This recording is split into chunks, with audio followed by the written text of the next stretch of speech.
Praise the Lord. ഇയ്യോബിന്റെ പുസ്തകം 14 അധ്യായത്തിന്റെ 7 വാക്യത്തിൽ, ഒരു വൃക്ഷമായിരുന്നാൽ അതിന് പ്രത്യാശയുണ്ട്, അതിനെ വെട്ടിയാൽ പിന്നെയും പൊട്ടിക്കിളിർക്കും, അത് ഇളം കൊമ്പുകൾ വിടാതെ ഇരിക്കയില്ല. വെട്ടിയിട്ട് കിടക്കുന്ന ഒരു വൃക്ഷം ചില വർഷങ്ങൾ പിന്നിട്ടാലും അതിനകത്തൊരു കിളിർപ്പുണ്ടാകുന്നത് പോലെ ഈ വചനത്തിലൂടെ ഈ പ്രഭാതത്തിൽ കർത്താവ് നമ്മോട് സംസാരിക്കുകയാണ്.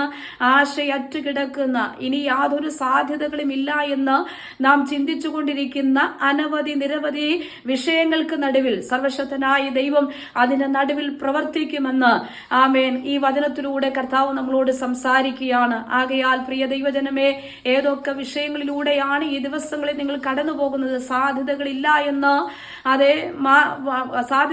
എന്ന് പറഞ്ഞ് മാറ്റിവെക്കുന്ന വിഷയത്തിന്റെ നടുവിൽ കർത്താവ് നിങ്ങൾക്ക് വേണ്ടി പ്രവർത്തിക്കുമെന്നുള്ള ആലോചനകളാണ് ഈ വചനത്തിലൂടെ കർത്താവ് സംസാരിക്കുന്നത്.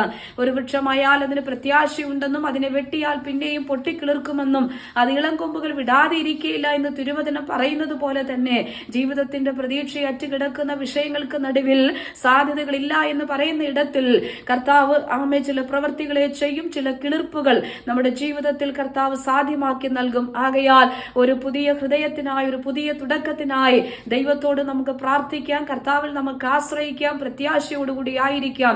അസ്ഥി താഴ്വരകളിൽ ദൈവത്തിന്റെ പ്രവൃത്തി വെളിപ്പെട്ടതുപോലെ നമ്മുടെ ജീവിതത്തിൽ ശൂന്യതലങ്ങളിൽ ഉണങ്ങിക്കിടക്കുന്ന അവസ്ഥകളിൽ ഇനി സാധ്യതകളില്ല, വളർച്ചകളില്ല, ഇനി കിളിർക്കത്തില്ല എന്ന് പറയുന്ന മേഖലകളിൽ ദൈവത്തിന്റെ പ്രവൃത്തി നിശ്ചയം നമ്മോട് കൂടെയുണ്ട്. വചനത്തിൽ ആശ്രയിച്ചു, ദൈവത്തിൽ ആശ്രയിച്ചു മുൻപോട്ട് പോകാം.